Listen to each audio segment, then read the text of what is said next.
Hello and welcome to Hope Tushant. I hope you're in best of your health and spirit. जिस तरह से हम environment को destroy करने में लगे हुए हैं, उसी तरह से यूपीएससी प्री में एनवायरनमेंट से सवाल पूछकर हमें डिस्ट्रॉय करने में लगा हुआ है। लेकिन हम डिस्ट्रॉय ना हो, इसके लिए तैयारी करनी पड़ेगी जीत के। एनवायरनमेंट को भी सस्टेनेबल रखना पड़ेगा, एनवायरनमेंट को भी सेव करना पड़ेगा और अपने नंबर ऑफ अटेम्प्ट्स को भी सेव करना पड़ेगा। जाहिर सी बात है, इसी अटेम्प्ट में आपका प्री क्लियर हो जाए, इसके लिए आपको कुछ चीज़ें करनी पड़ेगी। एनवायरनमेंट से कुछ इंपॉर्टेंट टॉपिक्स हैं जो कि मैं आपको बता रहा था।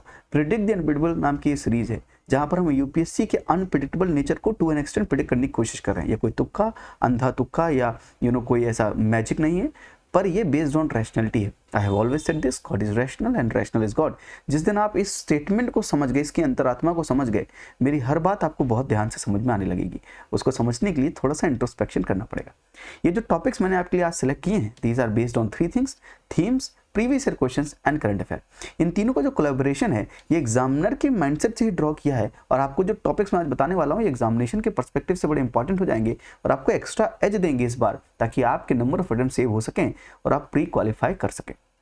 National Ganga river basin authority के बारे में 2016 में सवाल पूछा था और भी नेशनल गंगा से पूछता रहता है, इसलिए इस टॉपिक से भी इंपॉर्टेंट कुछ टॉपिक मैं आपको बताऊंगा जो कि बहुत इंपॉर्टेंट हो सकता है।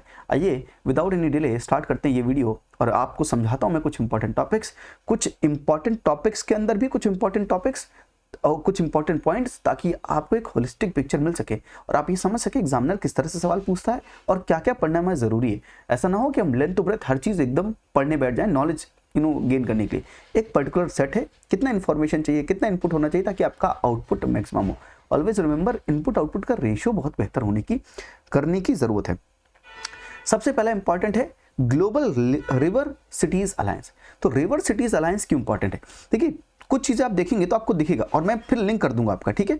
Led by the national mission for clean Ganga under the ministry of जल शक्ति, गवर्नमेंट ऑफ इंडिया। देखिए, हमेशा याद रखिए, जो चीज जिस मिनिस्ट्री के अंदर है, मैंने लिख भी दिया था कि मिनिस्ट्री सवाल यूपीएससी पूछता है ना, और मिनिस्ट्रीज डिपार्टमेंट से जब सवाल पूछता है तो मेनली वो गलत होते हैं, वो अलग बात है, पर फिर भी कभी सही हो जाए, इसलिए थोड़ी चीजें तो हमें पता होनी चाहिए। Yes, national mission for clean Ganga under the ministry of जल शक्ति, government of India was launched at COP28, the United Nations Climate Change Conference in Dubai, UAE Emirates, with countries namely। मतलब ये COP28 में आया है, विच मीन्स क्या है, current affair का कॉन्टेक्स्ट हो गया। और ये national mission for clean Ganga important क्यों है, मैं प्रीवियस ईयर क्वेश्चंस को ड्रॉ करके आपको समझाने की कोशिश करता हूँ। अच्छा, इस कॉन्फ्रेंस में कौन थे? विद द कंट्रीज नेमली, याद करने की जरूरत नहीं है, बस एक बार देख लीजिए। India, Egypt, Netherland, Denmark, Ghana, Australia, Bhutan, Cambodia, Japan and the river cities of the Hague from the Netherland, Adelaide from the Australia and Szolnok of Hungary, and the international funding agency as the World Bank, Asian Development Bank, Asian Infrastructure Investment Bank, and the Knowledge Management Institute like KGMP entering into a partnership widely, अब यहाँ समझिए, widely expanding the reach of the existing River Cities Alliance formed by the National Mission on Clean Ganga in association with the National Institute of Urban Affairs in 2021। अब ये बड़ा important हो गया क्योंकि current affair के context में भी है और प्रीवियस ईयर क्वेश्चन में आपको शो करने वाला। A unique alliance covering 275 plus global river cities in 11 countries, international funding agencies and the knowledge management partners, and is first of its kind in the world। याद है ना, जब भी कोई चीज फर्स्ट ऑफ इट्स काइंड होती है तो एग्जामिनर बड़ा इंटरेस्ट लेने लगता है उन चीज़ों में, और यहाँ पर तो बड़ा इंपॉर्टेंट है बिकॉज यूपीएससी ने खुद ही पूछ रखा है 2 बार। देखिए 2014 का ये सवाल देखिए, animal welfare board of India established under the environment protection act, national tiger conservation authority, कोई बात नहीं, आ जाएगा, माफ कीजिए थोड़ा सा ग्लिच है।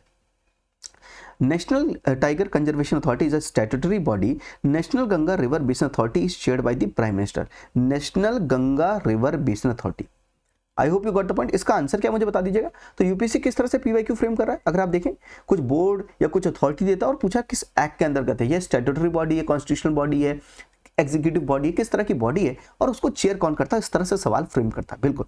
और यहां पर हमने देखा था national Ganga river basin authority के की फीचर्स क्या है। देखिए 2014 का सवाल देखिए, 2016 का सवाल देखिए। River basin is a unit of planning and management, it spearheads the river conservation efforts at the national level and one of the chief minister of the state through which the Ganga flows becomes the chairman of the NGRBA on rotational basis. मुझे comment बताइए, इस body का, इस authority का, इस किस act के अंदर आता है? क्या ये एनवायरमेंट प्रोटेक्शन एक्ट 1986 है क्या?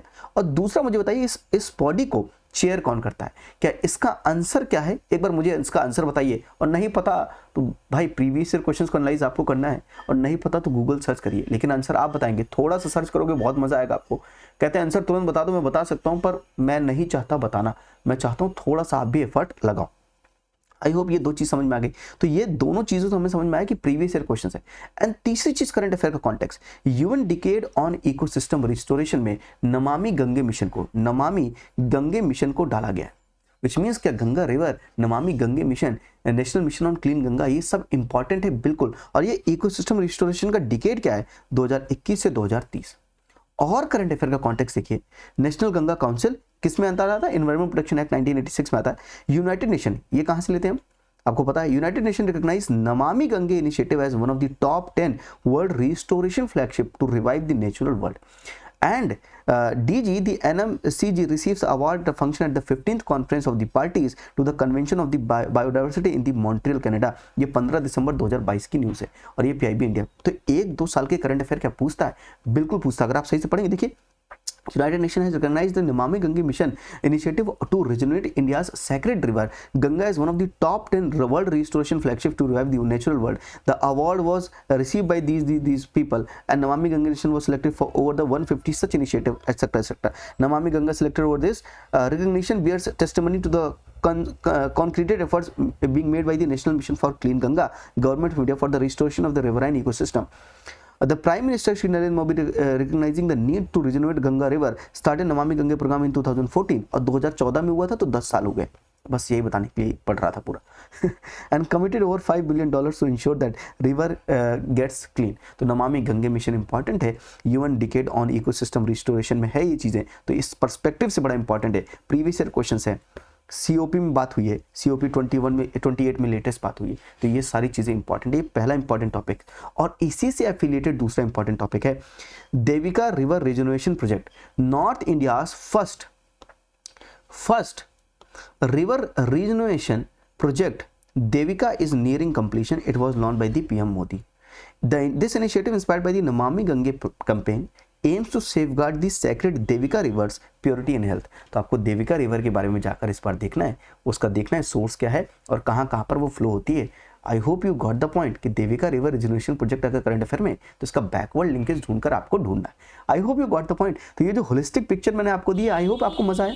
ये मैं सिर्फ आपको टॉपिक्स नहीं बता रहा हूँ, कुछ लोग कहते हैं सिर्फ टॉपिक्स बता दो, हमारा एफर्ट्स, हमारा टाइम बच जाएगा। टाइम बच नहीं जाएगा सर, आपका टाइम बढ़ जाएगा।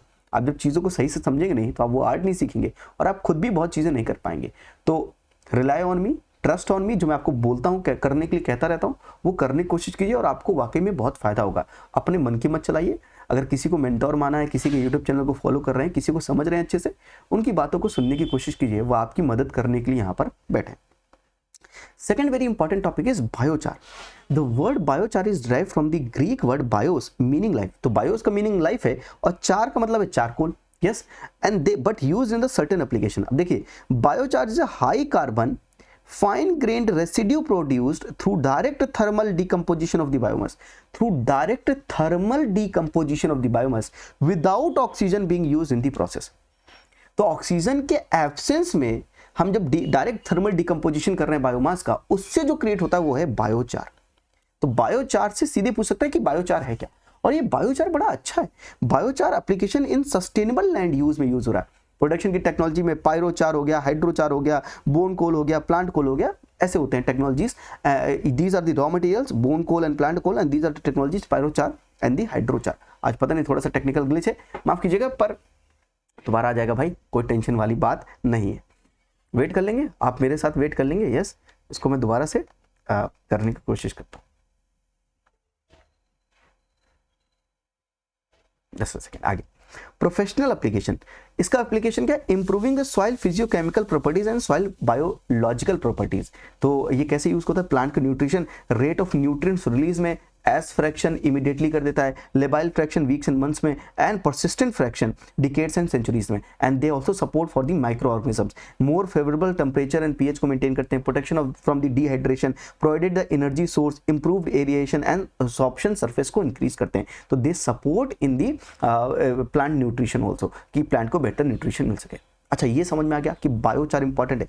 आपको पता है विदाउट ऑक्सीजन के, अगर बिना ऑक्सीजन की एब्सेंस में अगर कोई काम करते हैं उसको हम पायरोलिसिस कहते हैं। पिछले वीडियो में मैं गलती से पैरालिसिस बोल गया, माफ कीजिएगा, टाइपिंग मिस्टेक हो गया और मेरे से मिस्टेक भी हो गई, apologies for the same with a folded hand, माफ कीजिएगा कुछ चीज़ों के लिए, कभी कभी हो जाता है, पर फिर भी मैं पूरी कोशिश करूंगा कभी पैरालिसिस पायरोलिसिस को अलग अलग बोलूं।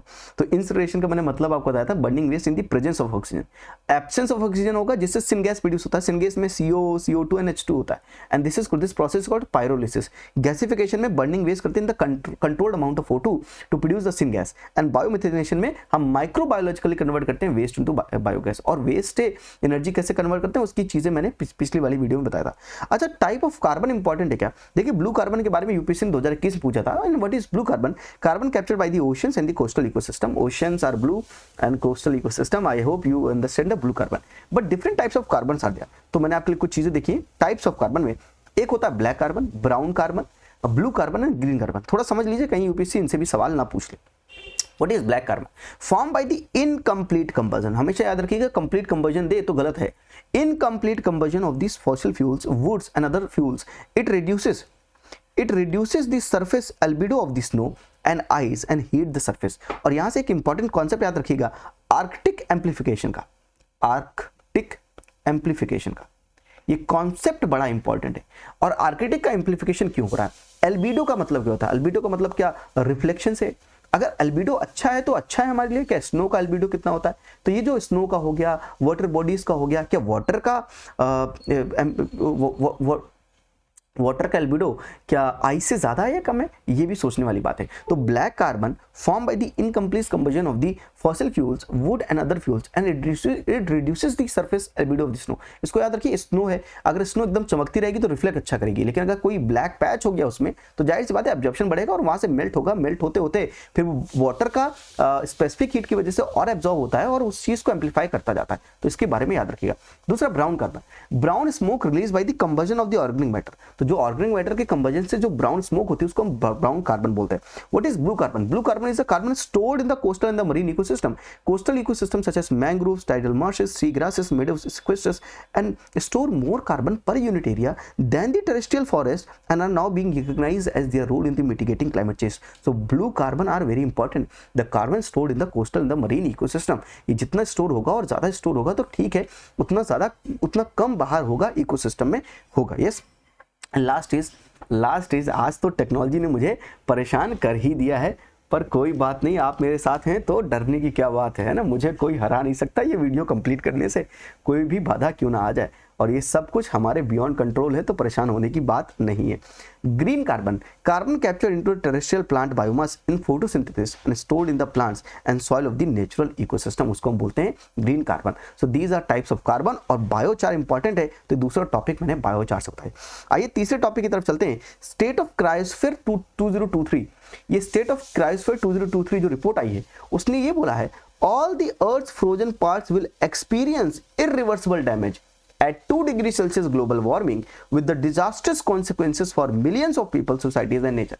तो स्टेट ऑफ क्रायोस्फीयर रिपोर्ट के बारे में पूछ सकता है, क्योंकि यूपीएससी अगेन पेरिस क्लाइमेट के बारे में, पेरिस एग्रीमेंट के बारे में पहले भी पूछ चुका है। ये 2 डिग्री सेल्सियस वाला सवाल यहाँ पर पूछ चुका है। इसका आंसर क्या ओनली 2 ही है क्या? बी आंसर है क्या? मुझे कौन बताइएगा। तो क्या इससे रिलेटेड जो है, और ये तो हमारे लिए बड़ी दुविधा वाली बात है, इसको हमको बहुत ध्यान से देखना पड़ेगा। तो स्टेट ऑफ क्रायोस्फीयर रिपोर्ट 2023 ये इंपॉर्टेंट हो सकती है इस कॉन्टेक्स्ट में कि जो इरिवर्सिबल डैमेज होने वाला है ये हमारे लिए बहुत बेकार साबित हो सकता है। चौथा इंपॉर्टेंट टॉपिक है climate smart cities assessment framework. क्या स्मार्ट सिटीज पर या यूपीएससी का फोकस सिटीज पर या सिटी के इन्वायरमेंट पर रहता है क्या? हाँ, हमने देखा था मियावाकी मेथड के बारे में देखा था, जहां पर मियावाकी मेथड था जहां पर creation of mini forest in urban areas, creation of mini forest in urban areas, यही मेथड था। तो मिनी फॉरेस्ट क्रिएट क्यों कर रहे थे अर्बन एरियाज में, सिटीज में, ताकि एनवायरनमेंट को थोड़ा सा हम प्रोटेक्ट कर सके। Yes, Climate Smart Cities Assessment Framework. This framework is intended for benchmarking between the cities and allow for many contextual approaches to be adopted in the action plans that are required with the indicators. Since the assessment is for the climate change action that must be measurable in objective terms, most of the other indicators have universal application and must be attempted by all the cities in their context. तो Climate Smart Cities Assessment important हो सकता है, ये important हो सकता है sector wise weightage of the Climate Smart Cities Assessment कि भाई 25% आपने urban planning, green cover biodiversity को दिया है, 25% energy and the green buildings को, 20% mobility and air quality, water management को 15% एंड वेस्ट मैनेजमेंट को. So these are some component of the climate smart cities assessment program. तो याद रखिएगा थोड़ा सा, ये थर्ड इंपॉर्टेंट टॉपिक है. Fourth important topic, sorry, fifth very important topic is Angria Bank. Angria Bank is a bank, a shallow sunken atoll on the continent shelf of the west coast of India. अब आपको continent shelf, continent margin, ये सारी चीजें पता होनी चाहिए. साथ में आपको मैंग्रोव्स के बारे में पता होना चाहिए, कोरल रीफ्स के बारे में पता होना चाहिए, अटोल्स के बारे में पता होना चाहिए, रिलेटेड चीजें पता होनी चाहिए. तो Angria Bank is a bank, a shallow sunken atoll, and it is located 105 km west of Vijayadurg, Maharashtra, and it has platform type coral reef. तो ये आपको याद रखना है, कोरल रीफ के कॉन्टेक्स्ट में बड़ा इंपॉर्टेंट है एंग्रिया बैंक. क्या कोरल रीफ से सवाल पूछा है? बायोरॉक टेक्नोलॉजी हमने देखा था, जहां पर हमने डैमेज कोरल रीफ के बारे में देखा था, और मैंने आपको पिछली वीडियो में एक इंपॉर्टेंट टॉपिक बताया था, मेश टेक्नोलॉजी. बताइए मुझे मेश टेक्नोलॉजी क्या करती है, और 2018 में भी कोरल रीफ से सवाल पूछ चुका है. These are the 2 previous questions. उसके कॉन्टेक्स्ट में मैंने आपको बताया कि एंग्रिया बैंक इंपॉर्टेंट है. इसकी लोकेशन देख लीजिए, अगर ये इंडिया है तो इंडिया के इस साइड पे यहां पर है एंग्रिया बैंक, और एंग्रिया बैंक कुछ इस तरह से दिखता है. Yes, okay, understood. तो Angria bank is a fifth important topic, and last important topic is mission life. इसको भूल नहीं सकते. मिशन लाइफ बजट में बात की है, मोदी साहब बहुत फोकस करते हैं इन चीजों पर, इनको कभी भी भूल के मत जाइए. ये एग्जामिनेशन में कभी पूछ सकते हैं कि किसने इनिशिएट किया. ये पहला यही हो सकता है कि इनिशिएटेड बाय हूम, किस में आता है. तो mission life stand for lifestyle for environment. It is a campaign initiated by the central pollution control board in India, and the objective of the mission life is to promote and encourage a sustainable environmentally conscious way of living. Sustainable and environmentally conscious way of living.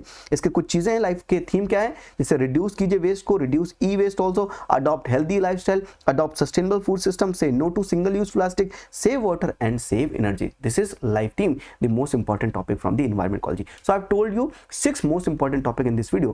Do not forget to watch each and every video of the Predict the Unpredictable series. They will be boon for you in UPSC Pre 2024 examination. आज के लिए इतना ही. Technological glitch के लिए थोड़ा सा माफ कीजिएगा. Apologies for the same, and अपना ख्याल रखिए, हंसते रहिए, मुस्कुराते रहिए. थैंक यू, नमस्ते, जय.